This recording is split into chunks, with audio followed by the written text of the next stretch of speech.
Regardez, je suis un petit chanceux, j'ai déjà l'iPhone Fold dans la main, le premier smartphone pliable d'Apple. Oui, bon ok, j'ai pas vraiment l'iPhone Fold dans la main, ça c'est un modèle factice qu'on a fait nous-mêmes. Mais justement, pourquoi on a pu le créer nous-mêmes? Eh bien parce qu'il y a déjà pas mal d'infos qui circulent sur l'iPhone Fold, le premier smartphone pliable d'Apple. C'est pas rien quand même, c'est un petit événement, mais en même temps, il y a aussi beaucoup de choses qu'on ne sait pas sur ce smartphone pliable. Ne vous inquiétez pas, on va tirer tout ça au clair. À la fin de cette vidéo, vous saurez tout ce qu'il y a à savoir sur l'iPhone Fold. Et au fait, pendant toute cette vidéo, vous allez m'entendre parler d'iPhone Fold, mais on a appris entre-temps que ce modèle pliable, eh bien, il pourrait s'appeler iPhone Ultra. Et ça paraît plutôt crédible, parce qu'on a déjà eu des Apple Watch Ultra, et on entend en plus parler d'un potentiel MacBook Ultra, donc voilà, Apple pourrait marquer le coup en appelant son premier smartphone pliable iPhone Ultra. Hop hop hop, je débarque un peu comme un cheveu sur la soupe, mais j'ai une minute pour vous parler de notre sponsor, Olafly. Parmi les trucs pas ouf qui peuvent nous arriver quand on est en voyage, souvent à l'étranger, le hors forfait.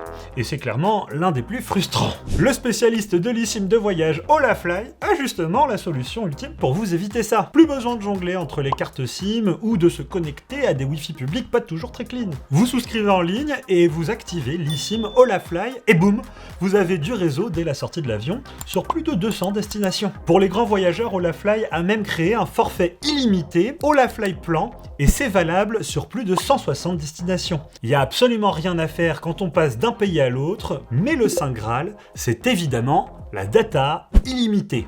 Partage de connexion, GPS, réseaux sociaux, tout est inclus pour vous faciliter la vie sur place. Et en bonus, les eSIM de Olafly viennent avec l'option Always On. En gros, vous disposez gratuitement d'1 gigaoctet de data par mois dans plus de 70 pays. Cette petite enveloppe d'urgence reste toujours disponible. Comme d'habitude, tous les liens sont dans la description juste en dessous ou sur le QR code qui s'affiche à l'écran. Et d'ailleurs, petit code secret dans la description pour obtenir 5% de réduction sur les eSIM Olafly et 10% de réduction sur l'abonnement Olafly Plan pendant 12 mois. Allez, on continue dans la vidéo. Parlons déjà du format de cet iPhone Fold, c'est le domaine où on a le plus d'informations qui circulent déjà. Bon, c'est assez clair comme ça à l'image, mais vous le voyez, l'iPhone Fold, il aura un format beaucoup plus petit, mais aussi bien plus large qu'un smartphone classique. On imagine ici que l'idée d'Apple, ce serait d'avoir un écran externe, surtout dédié à de la consultation rapide pour les notifications, répondre rapidement à un message, ce genre d'actions simples qui ne prennent pas beaucoup de temps, et en même temps, du coup, sur cet iPhone Fold, malgré le côté donc très simple de ces tâches, on aurait un certain confort vu que l'écran externe, même s'il est petit, offrirait une certaine largeur. Et l'idée de cet iPhone Fold, ce serait donc de pousser l'utilisateur à ouvrir le téléphone pour avoir un format tablette plus pratique pour le divertissement ou la productivité. Donc quelque part, c'est soit un iPhone qui peut s'ouvrir, soit un iPad qui peut se fermer. Ça dépend des points de vue. Au format déplié, on aura un appareil qui reste assez fin, avec 4,8 mm d'épaisseur environ. Ça reste quand même un peu plus épais qu'un Galaxy Z Fold 7 par exemple, pour comparer, qui lui est à 4,2 mm. Attention par contre, en mode fermé, donc en mode smartphone, l'iPhone Fold il aurait une épaisseur de 9,6 mm. Ça pour le coup c'est assez épais, et quand on combine ça avec le côté assez petit, pas très haut de l'iPhone Fold, on aurait quelque chose qui se rapproche peut-être d'un carnet de poche, quoi, qu'on peut glisser quand même dans la poche, mais qu'on sent bien. Alors je vous ai parlé des usages auxquels pourrait se dédier chacun des écrans de cet iPhone Fold, mais on se dit aussi qu'Apple va choisir ce design pour se démarquer de Samsung, qui reste quand même la marque très identifiée dans le marché des smartphones pliables, et qui lui est surtout connu pour ses Galaxy Z Fold au format livre et Galaxy Z Flip au format clapet. Mais comme il n'essaye pas d'imiter un smartphone classique quand il est fermé, c'est là qu'Apple chercherait sa différence pour dire voilà, nous on fait pas comme les autres. Ça reste un argument marketing aussi. Alors attention avec ça, parce que ce format de l'iPhone Fold, en fait, on l'a déjà vu, notamment chez Oppo il y a quelques années, mais aussi beaucoup plus récemment chez Huawei, qui coupe l'herbe sous le pied d'Apple en sortant son Pura X Max. Pour ce qui est des écrans de l'iPhone Fold, il y a plusieurs informations intéressantes à retenir, déjà notamment les diagonales approximatives auxquelles on s'attend. La majorité des sources s'accordent à dire qu'on aurait environ 5,5 pouces pour l'écran externe et 7,8 pouces pour l'écran interne. Et il y a même des sources qui sont encore un peu plus précises, en avançant un chiffre de 5,49 pouces pour l'écran externe et 7,76 pouces pour l'écran interne. Mais voilà, grosso modo, on reste toujours dans ce même ordre de grandeur et ça donne déjà une bonne idée. Plus intéressant encore, Apple nous préparerait quelques surprises du côté de la charnière et de l'écran pliable. D'un côté, dans la charnière de l'iPhone Fold, Apple intégrerait du métal liquide, et ça ce serait une première, on n'a jamais vu ça jusqu'à présent dans les smartphones pliables. Et de l'autre côté, l'écran interne, celui qui se plie, il serait pris en sandwich entre deux couches de verre extrêmement fines, Alors ça pour le coup on l'a déjà vu notamment chez Samsung, mais normalement il n'y a qu'une seule couche très fine de verre. Et là la particularité de l'iPhone Fold ce serait donc d'avoir l'écran fragile comme ça, et une couche de verre là, une couche de verre là, donc encore mieux protégé. Tout ça combiné, le métal liquide et les deux couches de verre, ça permettrait deux choses. Premièrement, on aurait une pliure au milieu qui serait tout simplement invisible, en tout cas on croise les doigts pour que ce soit vrai. Et deuxièmement, tout simplement, ça renforcerait la résistance, la robustesse du smartphone dans son ensemble et surtout évidemment au niveau de l'écran et de la charnière. L'iPhone Fold il pourrait aussi nous surprendre sur un autre détail auquel on ne pense pas très souvent, les boutons physiques.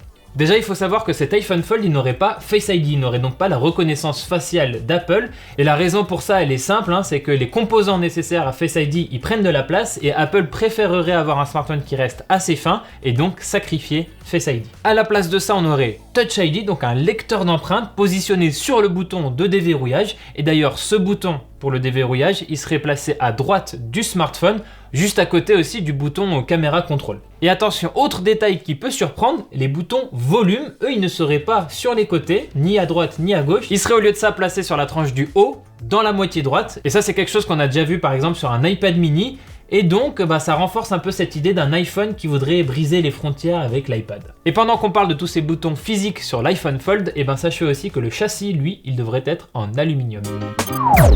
On a aussi quelques informations qui circulent sur les composants, je dirais, internes de cet iPhone Fold. Alors déjà, il y a des choses qui paraissent quand même assez logiques. À l'intérieur de l'iPhone Fold, on aurait une puce A20 Pro, donc très haut de gamme. C'est la même puce qu'on attend du côté des iPhone 18 Pro et elle serait gravée en 2 nanomètres. Mais bon, là, vraiment, rien de surprenant. On aurait aussi une puce C2 à l'intérieur du smartphone et ça, pour rappel, les puces C chez Apple, ce sont leurs puces maison qui gèrent la connectivité 5G et elles permettent normalement au smartphone de consommer moins d'énergie, moins de batterie quand il se connecte au réseau 5G. Et en plus de ça, on aurait aussi 12 Go de RAM, ce qui semble tout à fait suffisant.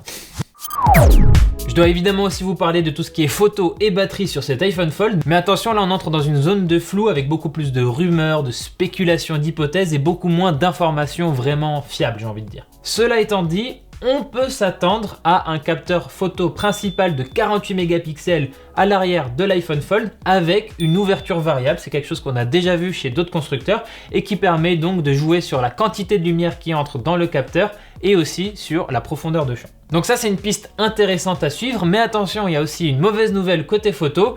Dans les designs qui fuitent de partout sur le web, on voit à chaque fois deux capteurs photo à l'arrière. Donc on aurait le capteur principal et a priori sans doute un ultra grand angle, mais pas de téléobjectif. Donc seulement deux appareils photo sur un smartphone qui sera sans doute vendu très cher. Ça fait un peu mal. D'ailleurs, vous l'avez sans doute remarqué à l'image, mais le module photo auquel on s'attend sur l'iPhone Fold ressemble beaucoup à celui qu'on avait sur l'iPhone Air, le smartphone ultra fin d'Apple.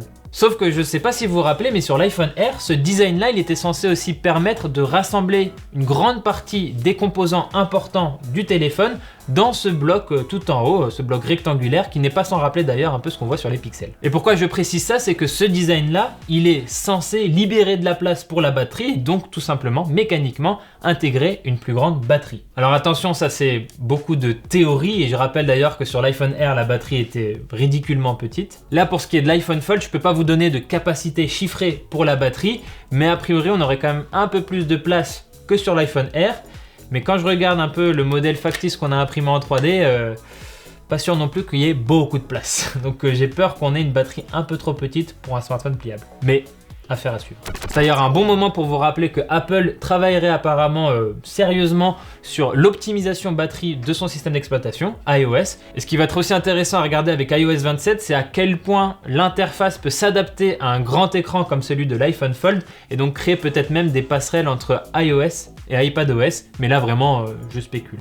Personnellement, moi je trouverais ça très cool que sur l'iPhone Fold, quand on ouvre le téléphone et qu'on tombe sur le grand écran, on ait accès au dock. Donc vous savez, c'est la barre qui s'affiche en bas des écrans d'iPad pour accéder rapidement à certaines applications. Je trouverais ça pratique, plutôt pertinent et on aurait donc une bonne expérience entre iOS et iPadOS. Bon, ça fait quand même déjà beaucoup d'informations sur l'iPhone Fold, mais il y a un détail sur lequel je vous mens quand même, entre guillemets, depuis le début de cette vidéo, c'est le nom. Je parle d'iPhone Fold, mais ce nom, il n'est évidemment pas du tout confirmé pour le moment par Apple. iPhone Fold, en fait, c'est le nom de code, j'ai envie de dire, sur lequel tout le monde s'est accordé, les fans, les journalistes, les leakers, etc. Mais je tiens quand même à rappeler qu'Apple nous a déjà pris à contre-pied au moins à 2 reprises L'iPhone Air, pendant longtemps, on pensait qu'il s'appellerait l'iPhone 17R. Et pour le MacBook Neo, juste avant sa sortie, je voyais encore circuler le nom de MacBook E. Donc voilà, Apple, ils voient des fois les rumeurs, ils disent « Ouais, non, on va les surprendre ». Pour ce qui est de la date de sortie, on est de plus en plus sûr que l'iPhone Fold sera présenté officiellement en septembre, en même temps que les iPhone 18 Pro et 18 Pro Max. Même si de récentes rumeurs laissent planer le doute quant à un potentiel retard de cet iPhone Fold, on parle d'une sortie qui pourrait être retardée jusqu'à début 2027 en raison de problèmes logistiques. Affaire à suivre. Par contre, on ne connaît pas encore vraiment le prix. Il y a des estimations qui parlent de 2000 à 2500 $ aux États-Unis. Donc en Europe, ce sera encore plus cher.